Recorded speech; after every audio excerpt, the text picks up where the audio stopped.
Welcome back to the Thinking Out Loud podcast. My name is Kevin Wilson. I'm Kyle. And we are excited to be back with you for another week.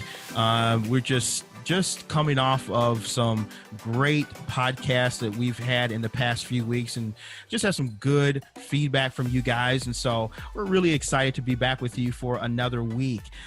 This week, we're going to talk about kind of a heavy topic, a topic that's not normally talked about, especially in the church, something that's kind of shied away from, but it's something that is extremely important that we bring awareness to, and that we talk about. And you know, as well as I do on this show, we do not shy away from the difficult topics. We believe that all of the topics that we talk about that are difficult are necessary. And so today we're going to talk about domestic violence, and we're going to talk about that in the church. We know it happens outside of the church, but it also happens in the church, and a lot of people are not aware of that.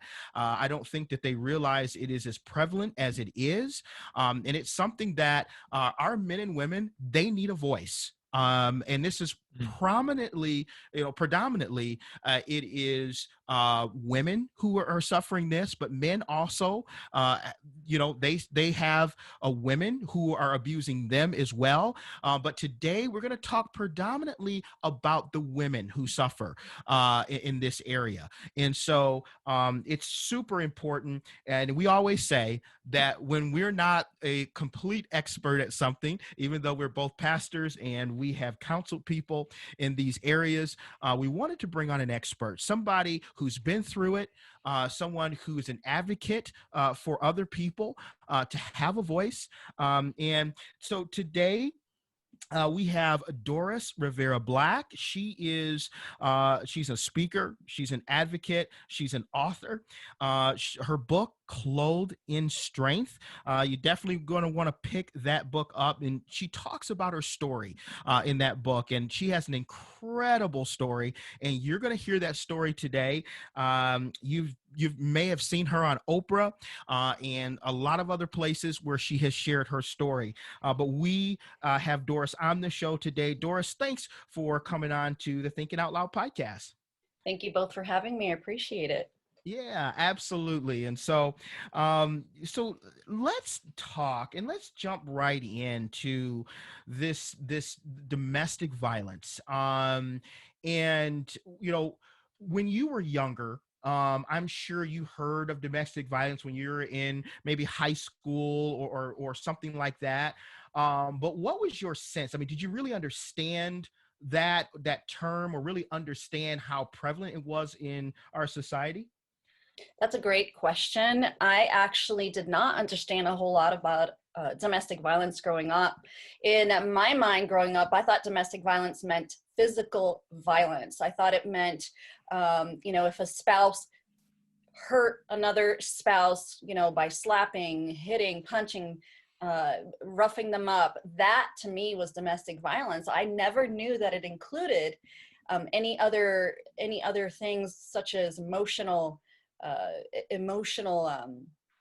damage and psychological manipulation and so many other things that domestic violence includes. But to me, growing up, I thought, well, if they're not physically hurting each other, then there's no domestic violence there. And that's kind of what I understood growing up about domestic violence. And actually that carried into my adult years too, into through when I went through what I went through. Because when I went through my situation, it wasn't physical so much. The physical portion happened at the end. It was a lot of emotional abuse, psychological intimidation. So yeah. That's a great question, because a lot of people misunderstand that as being, they hear the word violence and they think of it as that physical violence, when there's so much more to it than just the physical violence. Yeah, I think as Americans, we kind of, we watch Cops and we have this picture of the guy standing, with a beer in his hand on the porch, yelling at his wife while the cops are approaching the door, and we like, and she's screaming, saying he hit me. And I mean, that's our view of what domestic violence is. But it's so much more. And I think there are so many victims out there that are silent. They feel like they don't have a voice, or they feel like that they can't speak up. They're suffering. And I think about this during the pandemic. One of the things that I've been just very concerned about is, when things are shut down, people are stuck and kind of just stuck inside with their abusers. Right. Whether it be sexual or physical in some other type of way, or mental, whatever the case may be. People are kind of, in a sense, trapped with these people, whereas before maybe they could get some relief when they went to work or something like that. And so it's something that we should be talking about even more. So let's get into your story a little bit. So, I mean, you were kidnapped by your estranged husband and sexually assaulted. Just can you walk us through kind of, and you were actually a police officer at this Right. particular time. Right. So walk us through what happened here. Sure. So, I'll try to make it to where I'm not drawing it out, because there's so much that I can share. Feel free. But when I met this man, I was a very young mother of two little girls, and had recently split up with my first husband, and we were going to be going through divorce and all of that. And I married really young. I was 18 years old when I had my first baby. And we were a military family, and we were just so young and immature. We didn't know how to do this thing called marriage.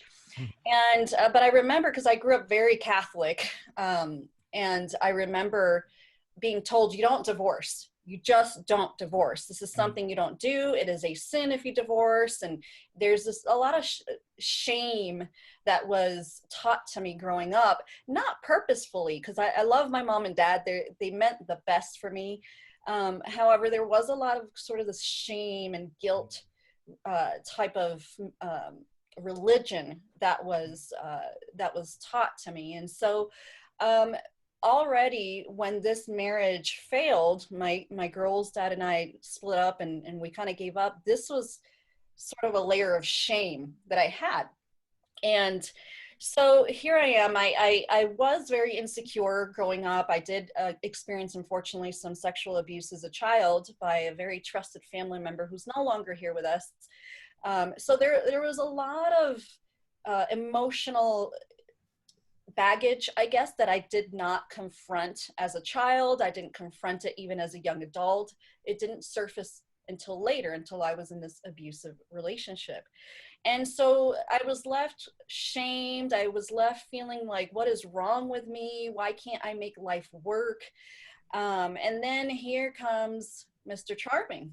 And he was pursuing me at work. I was working at this place trying to make ends meet, because now I'm single mom, that kind of thing. And I kind of sensed that he was interested, but I was like, no, I'm not even divorced yet. Like, I can't do this. And but he was so friendly and so sweet, and I was like, oh my gosh, I've never been treated this way. This is so different. And so I made it known to him, I'm not interested in a relationship. This is what's happening. And he was very respectful of that, but he continued to pursue me in not so obvious ways. So for instance, he'd come to work one day and he'd be like, oh my goodness, I cooked these amazing chicken tacos and I brought you some, Or he'll come another day and say, hey, I know you have two little girls. I saw these little teddy bears and I thought your girls would like them. And so just subtly, little things here and there. And I was like, wow, this is amazing. And so slowly but surely, I started falling I don't know if it was infatuated at the time, or I thought in love Mm-hmm. with this man.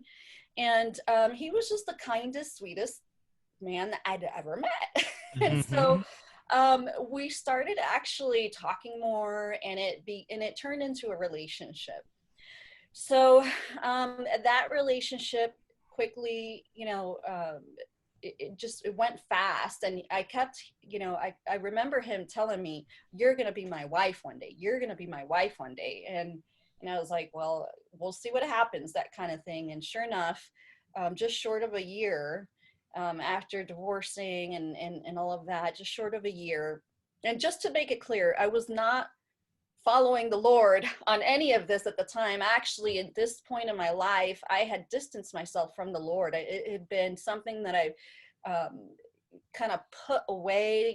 I had Mm. this sort of this fear of God, right? Because that's Mm. what it was instilled in me. But I said, I don't want to have anything to do with that God of wrath.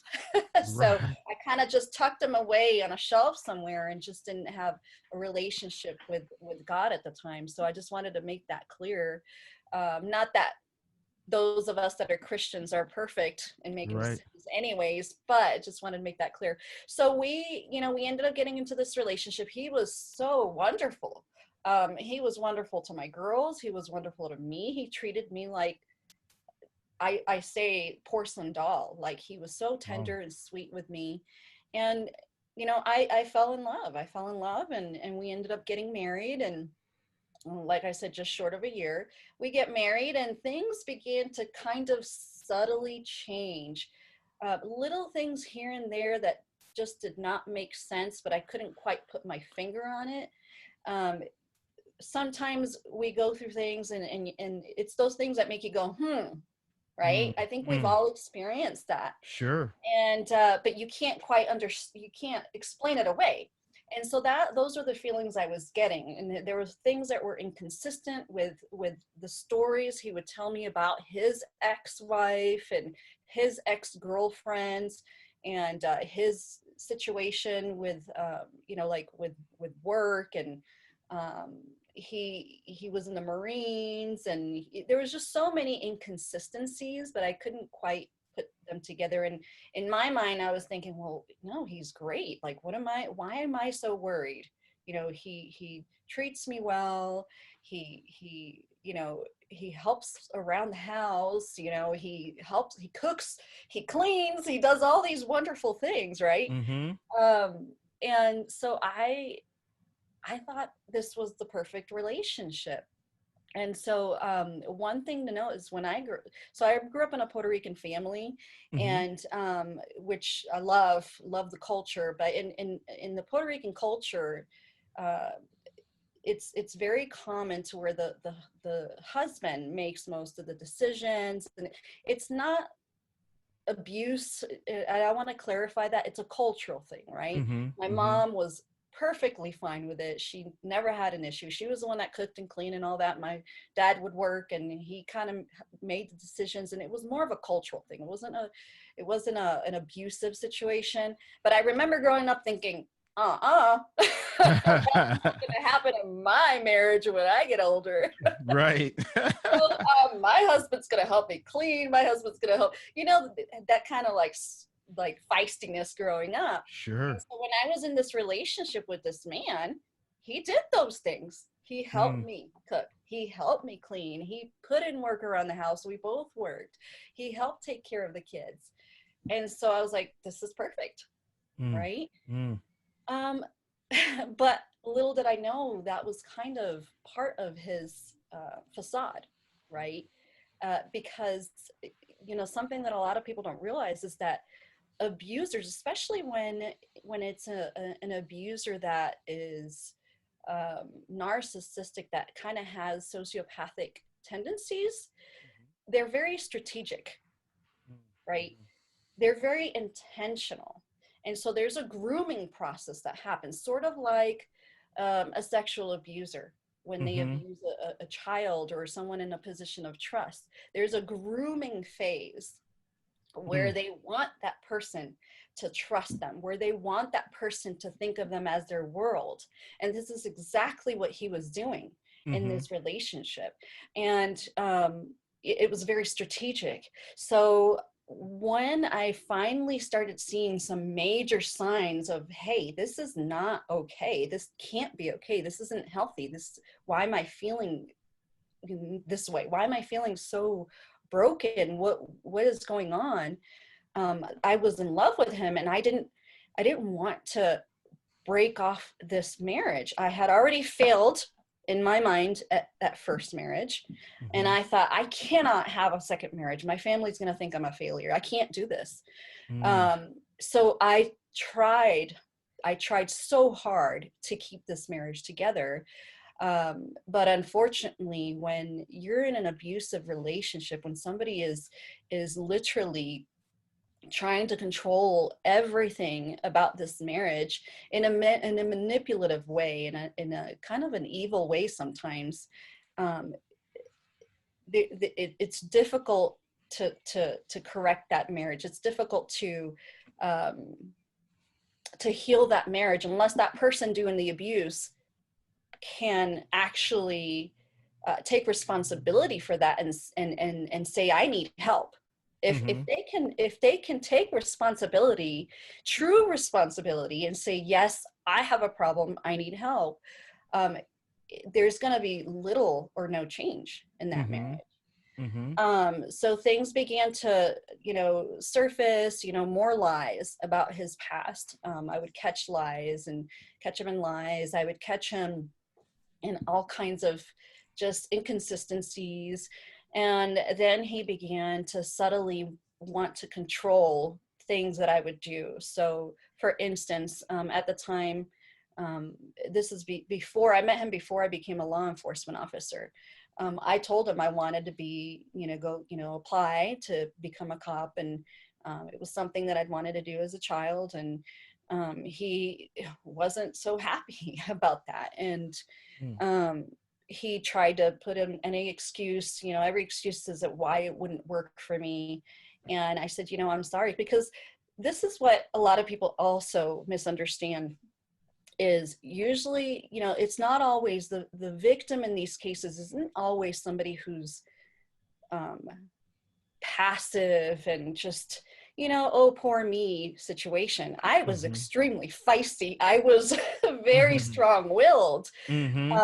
And this is, but he was so good at manipulating things in my life. And so when he told me that I shouldn't be a cop, I'm like, you can't tell me what to do. Right. I'm gonna apply. Sure. And in his mind, he thought, you're this, because I'm 5'4", 120 pounds. I'm this little bitty thing. And I think in his mind, he didn't think that I could get in. And so then he gave me his blessing and, okay, fine. I think, you could do this. And so I got in the very first time that I applied, and I tested and got into the academy. And then things really started to shift after that. So, for instance, he would take issue with me working out. I wanted to be fit for my job. And he started thinking in his mind I was working out so that I can look good for the other officers, right? Why? You just want to look good for these other cops, and you're going to be working around all these men. And so little things like that. And I'm like, no, I want to be fit so that I can be good at my job, so I can, so that I can perform to the best of my ability. Then when I actually got into my first position there, I was working in the jail first with inmates and things like that. It's not like a 9-to-5 job, right? So sometimes there's incidents and you have to stay a little over, you have to write your reports and things like that. And if I were home a little late, it was an interrogation. Why were you late? What happened? Who were you messing with? And he started just accusing me of supposedly having affairs that I'm potentially, oh, you're probably having an affair with these deputies and things like that. And he would often pop by the jail because there's a little window that you can come to and drop things off just to kind of check on me. And everybody thought, oh my gosh, he's so sweet. He's bringing you food. He's bringing you whatever. And it was nice at first, but I know now that he was doing that to kind of check on me, right? To make sure that I was at work or wasn't doing anything wrong in his eyes. And oftentimes he would do that, and then he'll say, who was that guy that you were standing next to? And so this escalated after some time, and escalated and escalated. And then it turned into, just controlling the money, right? So we would have arguments, and if there was any kind of discussion about divorce or even splitting up, he would pull money out of the account, because we had a joint account, and say, well, if you're going to leave me, then I'm going to leave you with no money. So financial abuse is very real in these situations, where they attempt to control you by financially abusing you, by pulling funds from you or not allowing you to access money, right? And he would say things like, well, how are you gonna buy food for the girls, and how are you gonna pay the mortgage, and things like that. So those kinds of things began to happen. And then there was he was addicted to pornography, and I didn't find that out until later. I'd caught him a couple of times with watching pornography, and with porn magazines and things like that. So that was another big stressor in this marriage. And so along with that, a little bit of what I didn't recognize then was that there was some sexual abuse happening as well. I didn't, you would think, me being a cop, I would know, this was a clear sign of abuse, but I guess it didn't register to me that it was abuse. So these things started happening. And then when that kind of abuse started happening, it triggered a lot of those childhood memories of me being abused as a child. And this is something I had tucked away deep down inside for a long time. And they were just, these raw feelings were coming out. And I thought, gosh, I need to tell somebody, because nobody knew what happened to me. And I thought, well, I'll tell my husband, maybe he'll take some kind of compassion. maybe it'll help him not do these things anymore. So I talked to him, and I said, when you do these things, it triggers some very, very bad moments in my life. And I've never shared this with anyone, but I'm going to share this with you.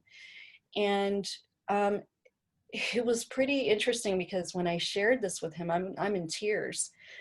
He began to cry. And we just started crying together, and he apologized. I'm so sorry. I didn't know that you went through something like that. And I thought, wow, this is good. This is good. This is going to help us exposing, these things, and maybe he'll work on getting better. Unfortunately, that only lasted like a couple of weeks. And then he started again, and then he would use that abuse against me. So now it was, I have issues. You have problems. You've never worked on your issues. This is why our marriage is so messed up. So these things just escalated until I just, I had spoken to a friend, and she said, this is domestic violence, Doris. This is domestic violence. And I was like, but he doesn't hit me, Yeah. And she says, you don't understand. This is abuse. And in the academy, you go through domestic violence calls, but never the dynamics of domestic violence, right? They just tell you how to respond to a call, how to separate the subjects, how to keep everyone safe, charge the one who is committing the crime, right? But they don't, at the time, they did not talk about what the signs of abuse were or anything like that. So I still, and I felt so silly, so dumb, because I did not know. Mm-hmm. And she had me talk to a confidential advocate, and this confidential advocate, um, along with my friend, were the first to validate for me that I was in fact in an abusive relationship. Mm. So when that happened, that's when I kind of formulated a plan as to, okay, I'm going to get away from this guy. I can't allow my daughters to think that this is okay. Because, you Sure. know, even though he often tried to, he was very slick. He often tried to do it at night when they were sleeping, but Mm. our kids are so smart. They know more Yeah. than what we like to give them credit Yep. for. Yep. And our children suffer just as much, even some even more than we Mm-hmm. do when we're in abusive relationship. And so I said, I cannot allow my daughters to think that this is okay and carry this into their own lives. I need to end this somehow.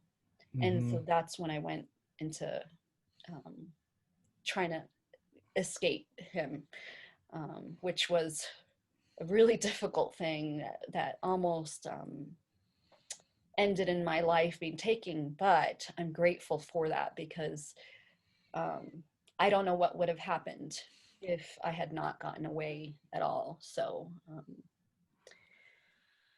Yeah, that is that's incredible. So it must have been crazy being a law enforcement officer.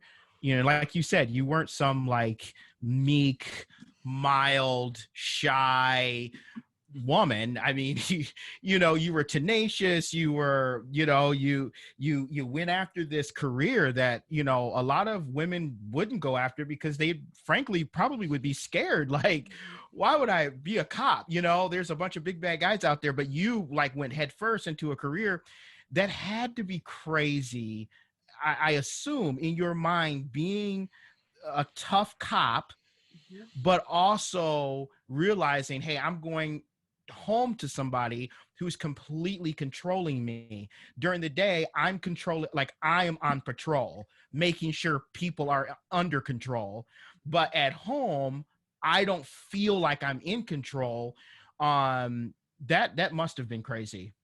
It was so difficult, considering that.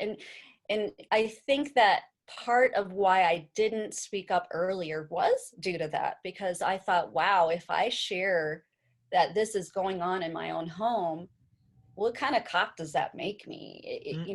Am I going to Mm. be viewed as being weak? Am I going to be viewed as being someone who can't handle these types of cases, right? Because I myself am in one of those situations. So that was tough. I didn't want to share that with anyone for the longest time, because I thought, gosh, I can't.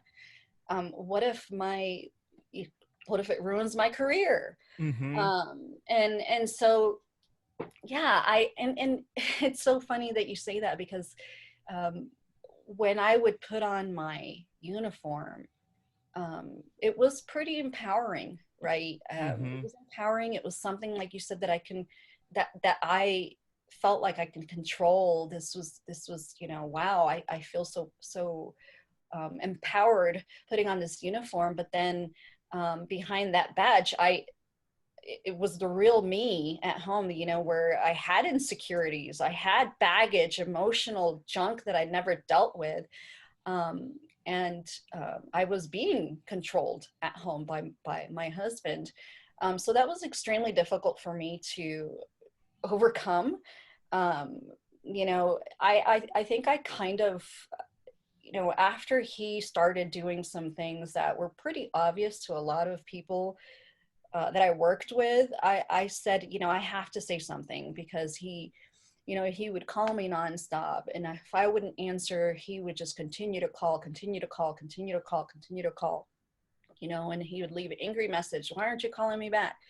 Literally, I was working in the jail, and I would be in a physical altercation with a drunk person, right? Mm-hmm. And he's trying to call, and then I have to explain to Oh. him that this is why I didn't call you back, and it was never good enough for him. And so and I was this small petite thing, and I was part of a tactical team at the time, and so I felt really strong in that sense, but I was extremely weak in my personal life, and now, I didn't know how to control that part of my life. I sort of thought that I was stuck in that, and it took a lot of encouragement from my good friend Karen, who was also a cop at the time, to do something about it. And mostly I did it for my girls as well, because my daughter Selena was about 10 at the time, and Cynthia was about 5. And like I said earlier, your children are smarter than what you give them credit for. They know what's going on, even though you think that you're covering it up. They know what's going on. They are being just as affected. She did come to me, my oldest, and she was in tears, and this was when he wasn't around. And she said, "Mom, I know that you guys fight. I hear you guys fighting all the time. Every night I hear you guys fighting." And I said, "Well, how do you, I thought, I'm thinking she's sleeping." And this part makes me a little emotional. It doesn't matter how many times I share it. So she said, "Mom, I am so scared for you." She says, "I sit outside of your bedroom door with a phone, because I want to make sure that I call the police if he hurts you." Wow. And it was just so shocking for me to hear that, because I thought, "Mama, he's not going to hurt me. He's, and she's never seen him hit me or anything like that. Like, I'm in my mind, I'm thinking, well, he's never hit me. But here's this 10-year-old little girl recognizing that there's that danger, right? Yeah. That I didn't even recognize. And so after that, I said, no more. I'm not going to continue in this. I cannot continue in this. Little did I know that there was some abuse happening with her too, behind closed doors, when I wasn't around. So he was threatening her. And so, telling her, "If you tell your mom, I'm going to kill her, and I'll kill this whole family." And he was threatening her that way. And I found this out later on. And so there was so much going on that I had no clue about. And you think that just because, I was a police officer, I've gotten comments like, "You should have known better. How did you not know?" Well, until you're in the shoes of someone who goes through this, you don't know. You just don't know. I wish I did. I wish I had that discernment. I wish that I could have, other than there's something not right about this guy, right? I just couldn't put my finger on it. And I didn't have enough self-confidence, I guess, to believe my intuition. And as I call it today, is the Holy Spirit. The Holy Spirit was trying to guide me, trying to lead me in a safe direction. And I was just going against it each time, going against it. And so, because I second guessed myself, always pay attention to that first initial gut feeling, right?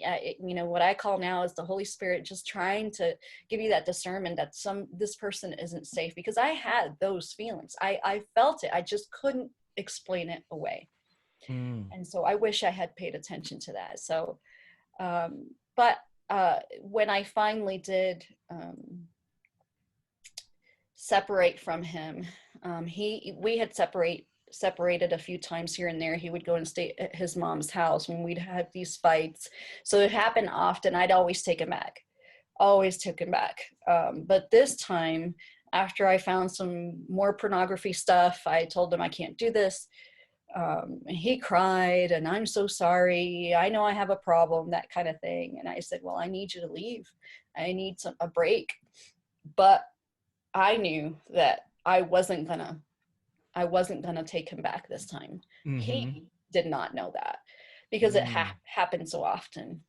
And so once he left to go stay at his mom's, and he'd always, in previous times, he would threaten suicide if I didn't take him back, which is another reason why I took him back so many times, because in my mind, I'm like, oh, I can't have him do this. Like I would blame myself. I would feel so guilty, but he'd often threaten suicide just to control the relationship. And I thought um, I thought at the time that he would do it.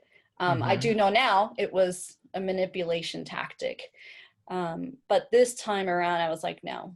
And so once he realized that I wasn't taking him back again, the threats of suicides came back. And I said, God forbid you do something like that. But if you do, I'm not going to blame myself. That's your choice. And I would tell him things, and he got so angry. And he was just, I went ahead and changed the locks in my house. I had set up a different account,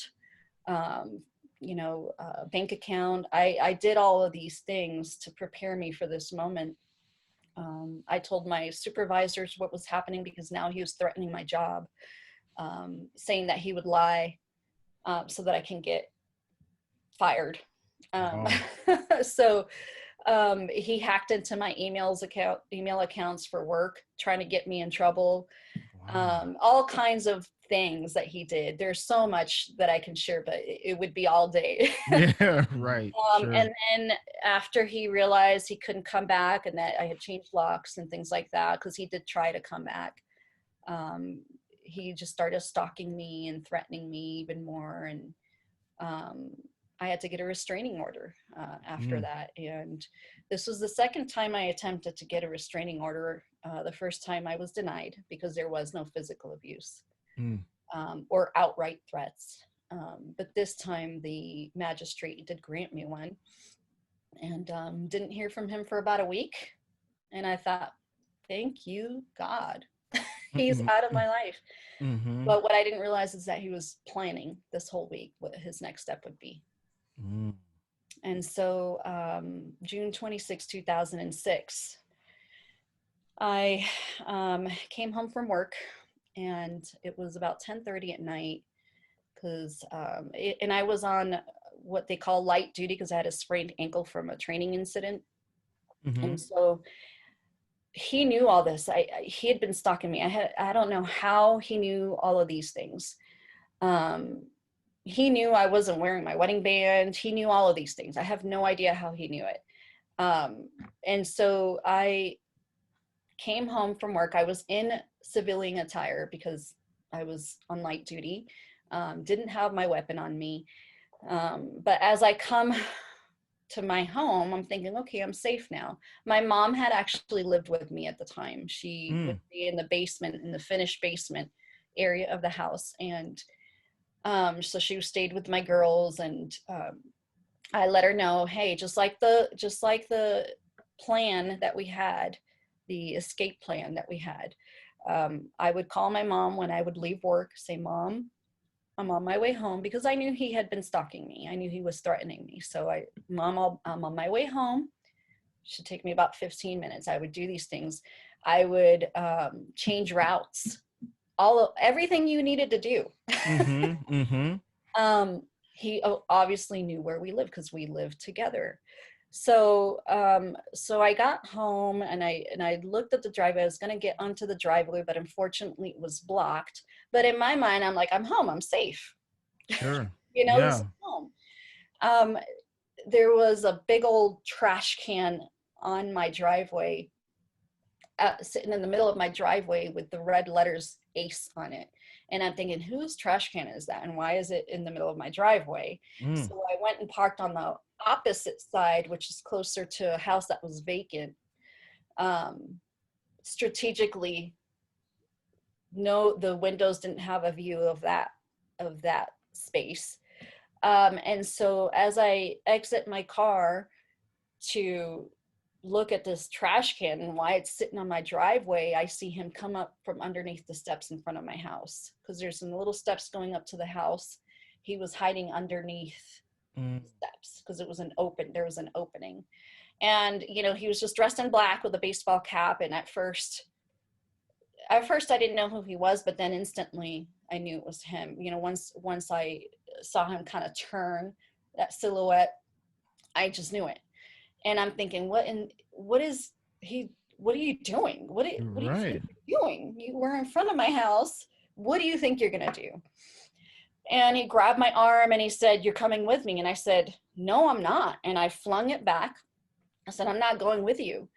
And he had a gun hiding behind his back. And so he grabbed me again and he said, "No, you're coming with me." And I can't even explain how many thoughts went through my mind in that moment. It was just like a zillion thoughts in just that moment. Like, what am I going to do? My girls are in there. My mom is in there. I had to make a split-second decision. You're told never, never to allow somebody to kidnap you and take you to a second place, because your chances of surviving that is very, very slim. Mm-hmm. But if I tried to fight him off with him having a gun pointed at me, then my chances of survival is pretty slim. And not just that, he can go after my family. Right. And so I told him, "Okay, I'll go with you. I'll go with you. I'll go with you." And I just said, "Please," and I just asked him to please think about what you're doing. And so he had parked all the way up the street, and I'm thinking, somebody's got to see me, even though it was dark. I'm like, "Please, somebody come out. Somebody see this," and nobody. And I was too scared to scream or anything like that. Again, I did not want my family. I know him, and I know he would try to get to my family just to get to me, if that makes sense. Hurt them just to hurt me. Yep. There was a little incident about that prior to that too, where he tried to set one of my daughters up. So I went, and long story short, he ended up raping me that night. He took me to this very secluded place in the middle of a train track, and I thought he was going to kill me. And people often ask me, you were taught in self-defense, you were taught all of these things, how to stay safe. Why didn't you fight back? Honestly, I was paralyzed. Yeah. I was paralyzed. I could not. I was in shock. I literally was paralyzed. I felt like I was that 7-year-old little girl that was being abused. I couldn't do anything. All I could do was cry. All I could do was cry and beg him not to take my life. But by the grace of God, by the grace of God, yes, I was able to escape. And my goodness, that is a book in itself. How God came through. You see, people ask me why I'm so everything about my life now revolves around Jesus. Everything. You hear that saying that those who have been forgiven much, right? Yeah. Forgive much and love him, and are grateful. And that's why, because he didn't have to come and save me. Yes. These are tears of joy. Trust me when I say this. Yes. I had been so far from him. I had not prayed in years. I did not even want to be close to him. But in these moments when I cried out to him, he actually listened, and he literally just picked me out from that pit. Like David in the Psalms, he lifted me out of the pit of despair, and he saved me. And I cannot tell you how it's really difficult to explain in words that supernatural sense of just peace and comfort and protection. Like, it was amazing. And I just knew after I cried out to God, in a moment, within that scenario, there was a time where I was able to cry out to God, and he allowed me to go into a convenience store bathroom after he inspected it and things like that. Long story short, but I just sat in that bathroom and I just cried out to the Lord, and I said, "God, I know this is not what you planned for me. And if you're real, I need you to save me. My girls need me." And it was like this instant peace. And supernaturally, I was able to escape that situation. It was soon after that where um, my ex dropped the ball. You know, he was so meticulous in everything he was doing. And in that moment, after that prayer and after that experience I had with Jesus, he dropped, like he wasn't as meticulous, and he made some mistakes, and it allowed me to escape. Mm. And I don't even know how I got home. Honestly, I just don't. I jumped in that car. I couldn't even reach the pedal, but I just kept saying, Lord, get me home, get me home, get me home. And I got home safely, and the police were waiting for me because they were searching for me. This has been hours that I was missing. Um, Mm. my mom and my daughter, my oldest daughter, saw the car that I had parked it, but I wasn't inside. So they immediately called the police, and they immediately started a search. And um, they um, they caught him the following day hiding in his dad's home, hiding in the kitchen cupboards of Oh his my. dad's home. And he's been in prison ever since. Mm. Mm. So, but Wow. I'm grateful because I oftentimes, you know, the story doesn't end that way for a lot of victims, Mm. unfortunately. Many victims are murdered or murder suicide, which is what I thought he would do. Yeah. And you know, I used to drive myself crazy about, you know, God, why did I live and why did this person not live? But I can't do that anymore. It was, I guess it's called survivor's guilt. Yeah. But now I'm just grateful. You know, there was a purpose for why I'm here. There's a purpose why I'm here. There's a purpose as to why I survived that. And the devil couldn't have me that night. The devil True. couldn't have me that night. Um, and this is why every breath that I take, I'm grateful for, and everything that I can do in life to glorify God and help people in any way that I can is what I do, because I'm so grateful for him taking this lowly person, this person that had been so Mm. far from him, and saving me from that situation. Mm. Man. That's There's go ahead. there's a you think about it, and like we talked before the show, you know, we're either been in the church or we're positioned in the church. And so you said something in your story where you said, well, I'm a cop, I don't, you know, I don't want this to look bad on my job. Do you think it's the case a lot of times? Because you mainly you'd ask, well, why stay? Like why not? Like for someone who hasn't experienced it, those are going to be the normal questions, because we just Yes. don't understand. Why can't you just leave? Why wouldn't you leave? Why, when you notice the signs, why wouldn't you? Do you think a lot of it is just the fear of failure of yourself, the fear of failing somebody else, the concern of what others may think is just Yeah. so much more powerful than the realistic reality of what you're going through in that moment? Or Absolutely. I think for me, that was the case. But there's a lot of reasons why, right? So Mm, if you think about the church, you know, I've done a lot of work around the churches and domestic violence and support groups within the church for these situations. And I kind of wanted to, you know, I want to kind of zone in on that a little bit.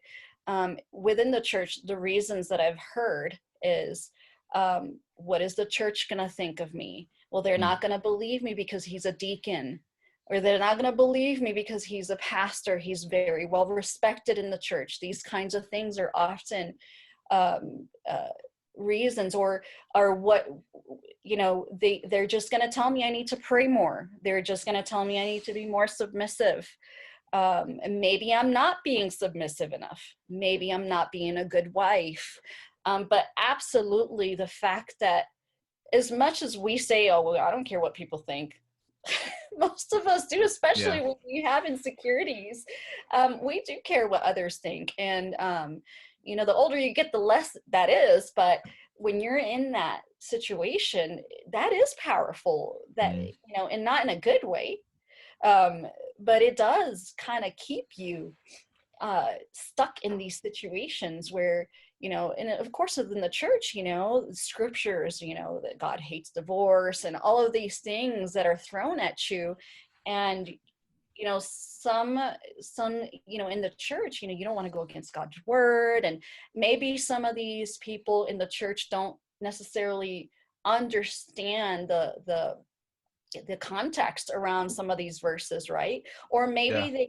maybe they're just not, um, maybe they're just not, they don't know how to interpret the word so much, and so they just hear these little one pieces of scripture, right? So Yes. wives, you must submit to your husbands, but you know, like in Ephesians 20, in Ephesians 5, where it says, you know, wives submit to your husbands, but they don't look a little further into the chapter where it says, husbands, Love your wives. love your wives, As right? Christ. Yeah. And treat her as Christ loves the church, without blemish, right? Do Yes. not speak harshly to your wife. Mm-hmm.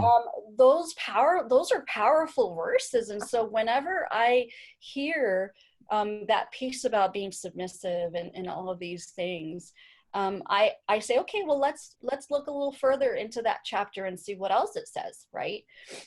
So I try to break that down into, hey, you know, we have our part, but they have their part too, right, in this marriage. And there's that mutual respect that needs to happen in this marriage. And Jesus didn't, you know, tell us that, you know, we have to just be a doormat, right? Nope. Right. Right. Nope. Nope. Yep. So it's really that spiritual abuse, again, that's another sign that's huge in the church, where you're picking and choosing verses to try to control your spouse. Mhm. And churches are not immune to abuse. We're not immune to abuse. It happens often. I heard it one time, I'm not sure if this is a recent statistic, that 1 in 7 families in the church are experiencing domestic violence in their household. I think that's low, considering 1 in 4 women experience it and 1 in 7 men experience it. So I think the 1 in 7 in the church is probably low. I think it's more that we just don't hear about, but happens often. And unfortunately, you know, pastors, God bless them, you know, are not equipped to handle those kinds of things sometimes. I think it's getting a little better these days. But what I tell pastors is, hey, you know, I understand, you know, you want to help these people, you know, and all of that. But if you're not very well versed with the dynamics of domestic violence, maybe you should refer this person to someone who is, instead of you saying you need to pray more. That's right. You know, praying more, prayer is powerful. Don't get me wrong.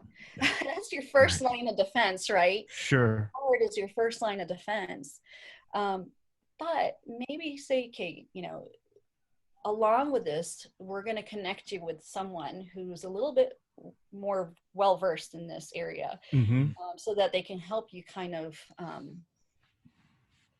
first of all, validate that this is an abusive relationship, right? Because a lot of times we deny it, we're in denial. And then second of all, okay, what can we do from here on out? Not every domestic violence relationship is exactly the same. It can't, you know, there's a lot of very similar things. I'll often say that there are a couple of different kinds of abusers.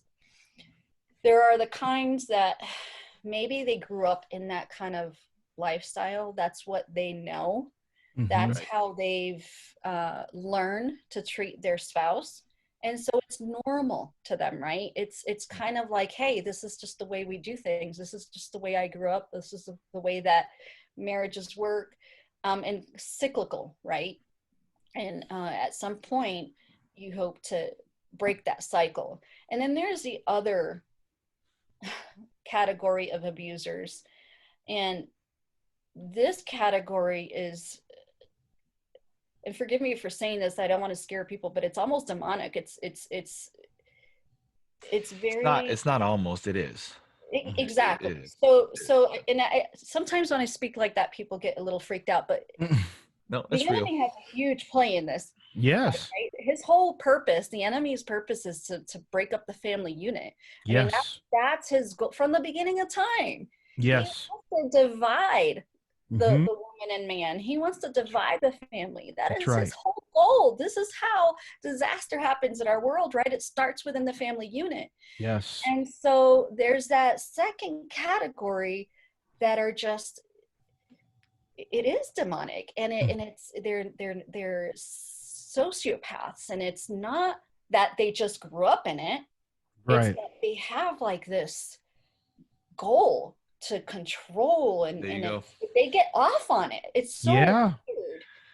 So Mhm. that was the abuser that I had, unfortunately. And so there is hope for those who can just say, wow, maybe I just never thought that this is not how a marriage works. Right. Because it is difficult for an abuser to, people say, well, abusers are always going to be abusers. And unfortunately, statistically, that's been the case. But there is that group where they just didn't learn any better, right? Mhm. And if they can take responsibility and get some good help, right?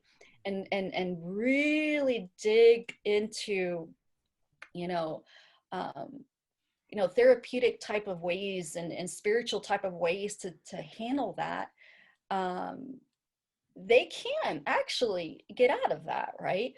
But it's a lot harder for these that are influenced demonically for the, and you can do a delivery session, or a deliverance session, I don't know. However, for some reason, I don't see a lot of those abusers break away from that cycle. Unfortunately, they end up in jail. They end up taking their own lives. There's so much there. So, but there is hope. I don't want to say that there's no hope for somebody to get out of that, but you don't have to stay in this dangerous relationship until they get that help. That's It is right. unsafe. If you know this person is unsafe, if you know this person has the potential to hurt you or your children, and it's not safe, I don't believe God expects you to stay in there That's until right. this person is supposedly fixed. That's right. You Yeah. safety, right? The Yeah. safety of your children and yourself is important. Yeah. And you can pray, and you can pray for them, and you can maybe throw resources at them and things like that. But safety, your safety is important to you, to us, and your safety is important to Jesus. I Uh, truly believe that Jesus wants you to be safe. Right. Yeah, absolutely. And this may sound weird to some people, but one of the things that I told my wife early on in our marriage was, and while I'm thinking normally and everything is okay, I said to her, I said, if I ever get to a point where I am not myself, I am repeatedly doing things that I should not be doing, or I'm just out of control. I'm not listening. I'm not like, God's not the head of my life anymore. Like, just things that she would see. I said, you have 100% right. And I want you to go to my pastor and expose me. I said, whatever pastor that we're under at that particular time, please. And I said, don't tell me you're going to do it. Just do it. Right. I Right. said, because it's safety for you, but it's also, it could save my soul in the end. Yeah. Don't let me spiral out of control. Right. Like, go and expose me. And because that's the biggest thing, right?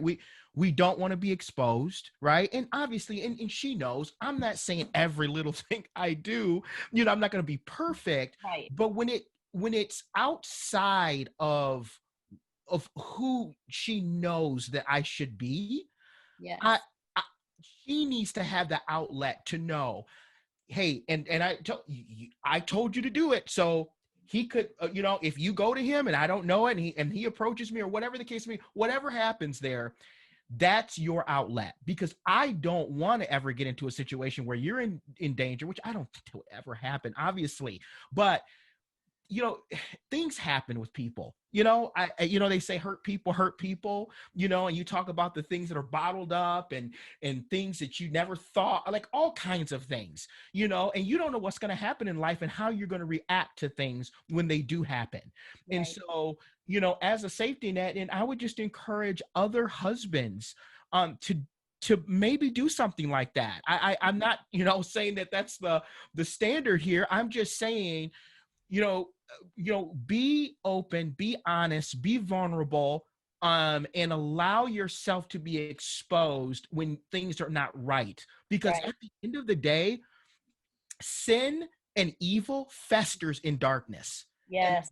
this is why the devil the Bible says that men love darkness rather than light because their deeds are Yeah. evil. And so, keeping things, not saying anything because, wow, I don't want my husband, my husband's a pastor, my husband's a deacon, he's on the board, he's the CEO of name your company, right? That's not more important than the safety of yourself, the safety of your children, the legacy of your family, Right. his own health and well-being. I mean, it's nothing materialistic is that important. Absolutely. And so we have to make sure that we're bringing, and that's why we bring these things up on our show, because we want these things to be brought to the light. And we want victims to know that they do have a voice and they don't have to stay in darkness, because the longer you keep this thing hidden, the longer it's not going to stop. You're right. So I just, and I think one of the things that blessed me so much, Doris, and this is for any person who survives a horrific event, it can be taken two ways. You could have taken this whole situation and said, God, why? Why me? And I'm not saying that there were not some of those human thoughts at some point, right? Yeah. But your end goal, the end of it could have been, you know what? I will never serve God, because if God is so good and he allowed this to happen, why would I want to serve a God? I mean, we hear those types of things, but that was still the mercy and the grace of God who caused you to run to him. Instead of running away from him, you ran to him and you said, hey, God, I need you. Like, I can't do this. Like, it just blesses me when it happens, because it's so sad when a person goes through horrendous things like you went through and then turn around and serve the very person who caused that to happen to them, because their heart is now hardened towards God. Yes. And the devil loves that, because it's just a double negative, and that's, God is here to restore us. He's here to bring light. Everything that is the opposite of evil, all the things that are good. And that's why, you said, and we talk about this on the show too, is bad theology, just misguided theology. Yes. You can't divorce. You should not divorce for any like the Bible says, except for infidel. Like, okay, let's, the Bible is not going to name every single solitary thing on the planet. If your husband is molesting your daughters, you should not be with your husband. Right. Like, I mean, God has also given us common sense. Yes. He spoke about that specific thing because that's what he was taught. He was bringing us higher, saying, hey, if a man looks on a woman to lust after her, he's already committed adultery in his heart. He says, well, you said that we could, there's the Bible. Jesus at that particular time was trying to bring us up higher, right? Not to cover every single solitary issue that would ever happen. Right. That is common sense. If you're being beat, if you're being verbally abused to where you can't function as a mother or a wife, or you're whatever the case may be, and these are things, a person is unrepentant, a person's not, and I'm not advocating, because I have a lot of pastors who listen to the show. I am not advocating for divorce at every turn, that somebody does something wrong. But I am talking about when you are in immediate danger, or your children are in danger. What common, like, do there's no common sense that will tell you that you're supposed to stay in that. And Right. what God would tell you to stay in that? He Right. just wouldn't. Absolutely.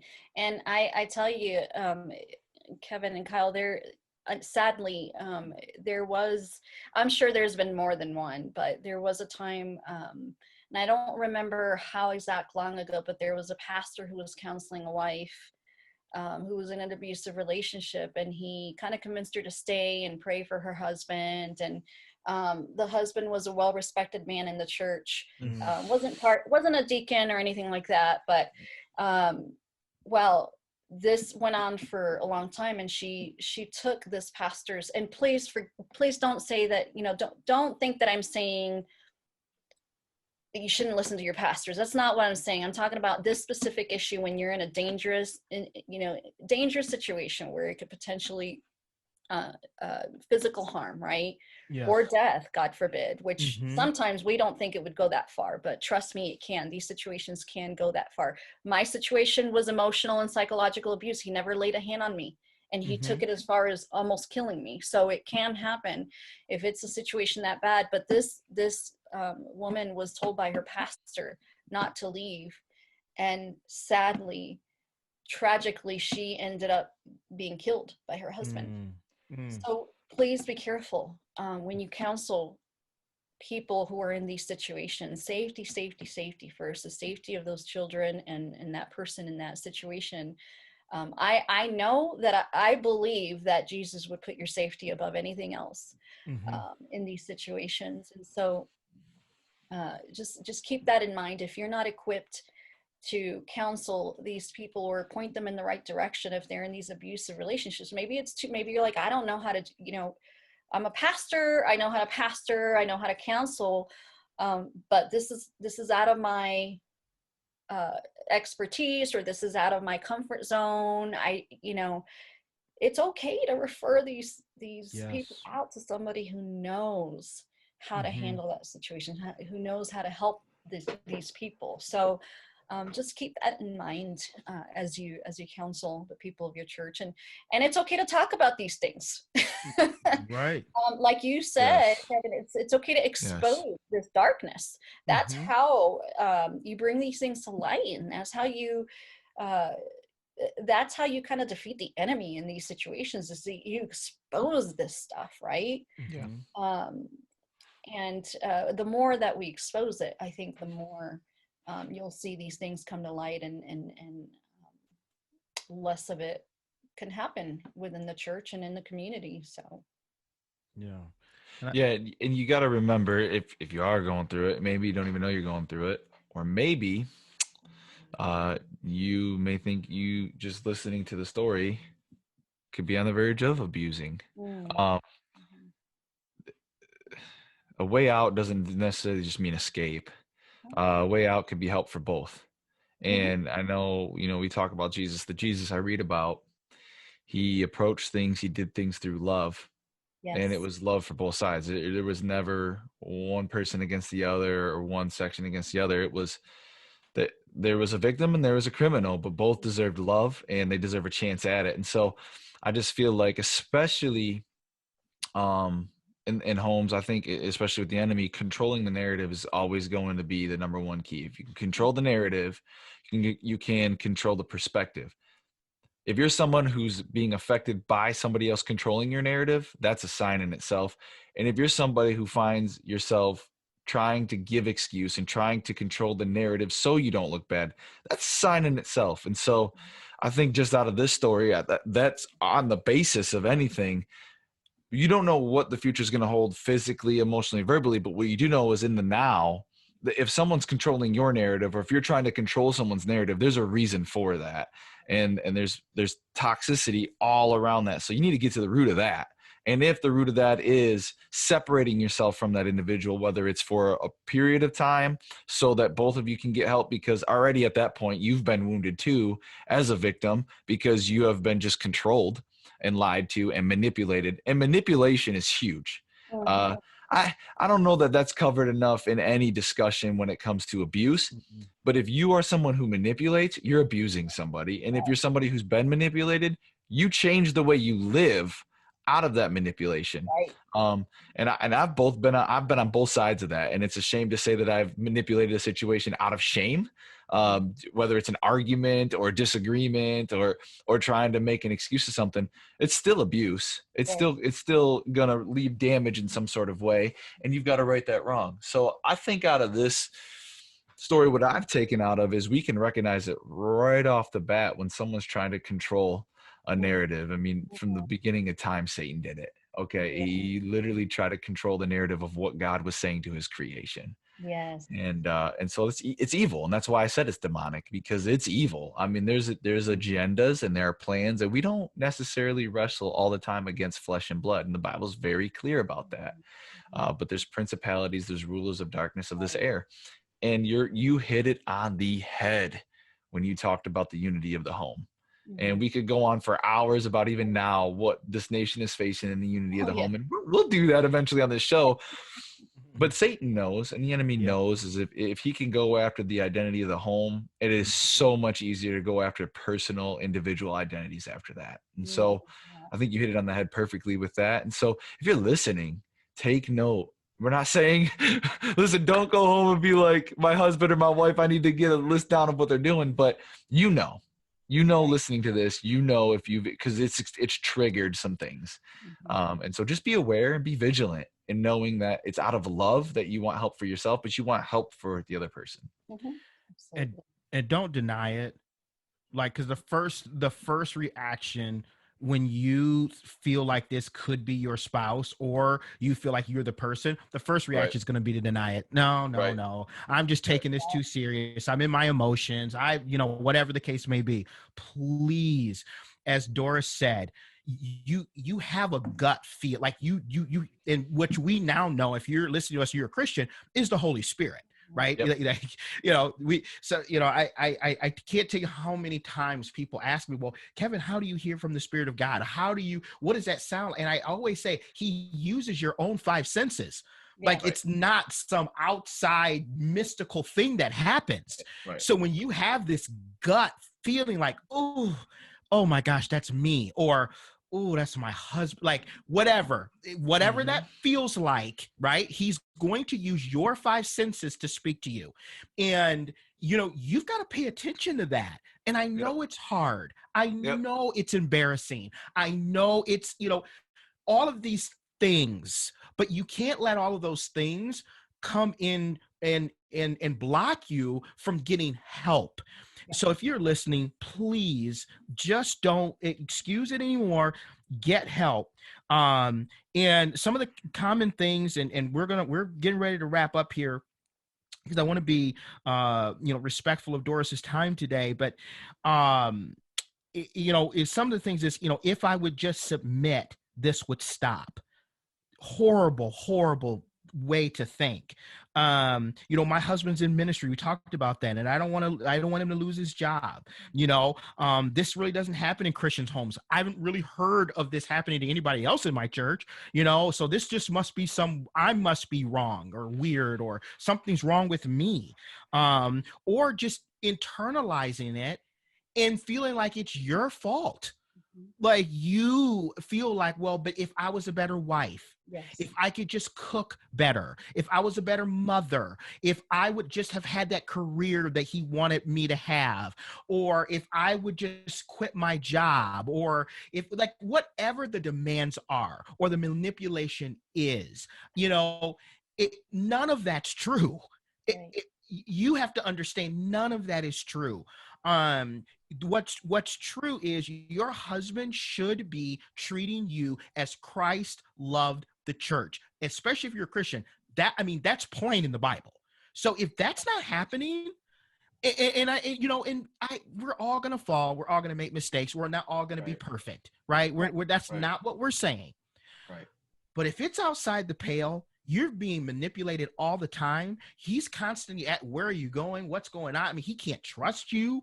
Like, come on, folks. This is not God. This is that's not God. And you're being verbally abused. Right. On a constant basis. The way he talks to you, if other people are going, I don't like the way he talks to you. when I'm around, like I feel like and sometimes you don't even realize he's talking to you Right. that way until somebody else says something. Right. So let's be cognizant of that. Um, and so Doris, I truly appreciate you coming on today. I really do. Thank you both so much. I Yeah, don't thank you. take when when people come on that are victim of any type of violence, I don't take that lightly, because sometimes it's just not easy to tell the story again. I don't care if you told it 70 million Right. times. It's not easy. Sometimes it's a trigger for you. And so I just want you to know that I don't take it lightly. And I appreciate you coming on, and we're praying that this will cause so many other people to be free. Amen. Amen. And can I add one more thing? Yeah, of course. God is so good. God He is is. faithful. He is. And his promises are true for Yes. every one of his children that is willing to take that truth and say, I receive this, Lord. So when he says he heals the brokenhearted and he patches up your wounds, receive that. When he says that he'll take, like Joseph, for, the harm that you did for me, you intended to do me harm, but God intended it for good. Receive that, right? God will make, as crazy as this sounds, the enemy has his intentions, but if you surrender those things over to the Lord, God will make good out of it. I can't tell you what good came out of this situation. Not that that was God's original intention. I truly believe this was the enemy's plan the whole time. Right. But God, Yes. but God, he came in and he took the situation and he took this lowly person that didn't deserve his grace, didn't deserve what he did, and he shifted my life. I am healed. You can heal. Yes. There's a lot of emotional damage that happens after you go through domestic violence or sexual abuse or whatever the enemy throws at your life, right? But healing is also just as real. And the enemy has his plan, but God is always going to overcome those plans as long as you surrender that. If you invite the Lord into your life, if you invite him into those wounds, even some Christians, unfortunately, don't understand that God can heal you. God is faithful to heal you if you just surrender. And if you don't know how to do that, ask him and he'll show you. If you don't know how to forgive, ask him and he'll give you the strength to forgive. I've been able to forgive him. Not that we're buddies. He's in prison. Have I ever gone and visited him? No, I pray for his soul. Yes. And I have forgiven him. I have not been led to go and visit or anything like that. That's not what I mean here. What I mean is that through that forgiveness, that you're able to extend someone who's hurt you, someone who's offended you, healing comes from that. There's a supernatural healing that takes place in your own life when you can extend that grace and that mercy, right? And I'm healed. Like, God is so good. I am full of joy. I have an amazing husband right now, who is everything that Jesus is to the church. And I'm grateful for that. And I have a beautiful family. I have a new 10-year-old little boy. I say new, but my girls are doing good. There's been a lot of emotional stuff they needed to work through as well, but God is good. And never forget that God is faithful in getting you to where you need to be. Just trust him, surrender it over to him. He'll guide you. He truly will. Yeah. I love hearing that. And, I always say this is that one of the best characteristics of God is he is a redeemer. I mean, that's who he is. I mean, think about what's happening right now. This whole time of this, we've been on earth, and humans have been on earth, is he's redeeming us back to himself. Like, that's the whole thing. And at the end, the total redemption story is going to be complete. Yes. That he got us all back. That's what he does. So it doesn't matter what situation you're going through, even though, like you said, the original situation was from the enemy. God didn't orchestrate it, but he takes that and then redeems it, flips it on his head, And in the face of the enemy, which is a powerful, like we serve a powerful God that can take something that horrific and turn it into something so beautiful. So again, this is this is a great thing that we've heard today. And Doris, so I want to make sure that people can follow you and reach you. So I know that we can go to Doris Rivera-Black.com, and Rivera is spelled Rivera. So it's DorisRivera-Black.com. And I know there's other places. So Doris, what are some of the other places that people can see you, get involved in, maybe some ministries that you're involved in?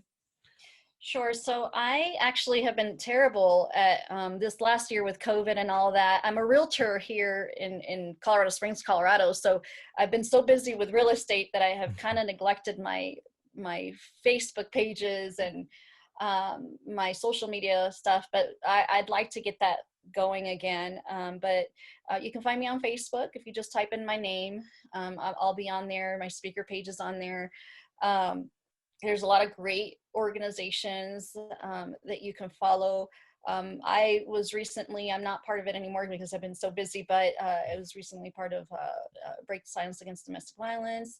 And if you Google recently, I used to lead a All Hope Restored, which is a domestic violence support group. I haven't been doing that in a while, but there's a lot out there that people just don't realize. If you Google, type in your area, I'm pretty sure most areas will come up with some kind of local organization that can help you, and even ministries. So find me on Instagram, on Facebook. I do, if you find me on my personal stuff, you're gonna see that I just talk about real estate, Jesus, my family, and jujitsu, because I'm involved with Brazilian jiu-jitsu and I'm obsessed with it. But so that's, wow. You're gonna see a lot of that. I'm very open to, allowing people to follow my pages and stuff like that. And, I get personal messages a lot for people who need help. And I try my best to stay on top of those, or at least refer them to the right people, those kinds of things. So feel free to reach out anyway. And if I don't have the answers for you, then I can certainly point you in the right direction. Awesome, Doris. Well, thanks again for coming on. We really appreciate it. And Kyle, tell them where to find us and all of our platforms. Yeah, and you can also find us on Instagram and Facebook as well. Thinking Out Loud Podcast on Facebook. If you go to Instagram, it's thinking_out loud. We're also on Twitter as well. And so you can catch all of our advertisements, see who's coming up to speak. On the next week of the episode, usually we'll have, like Doris, we'll have her photo up, and we will let you know about her story so that you know what episode is coming up. We have giveaways. We just did a giveaway about a week and a half ago. And so you can get us on social media. We also have a YouTube page. So if you want to see us in person, these videos will be up on YouTube as well. Thinking Out Loud Podcast.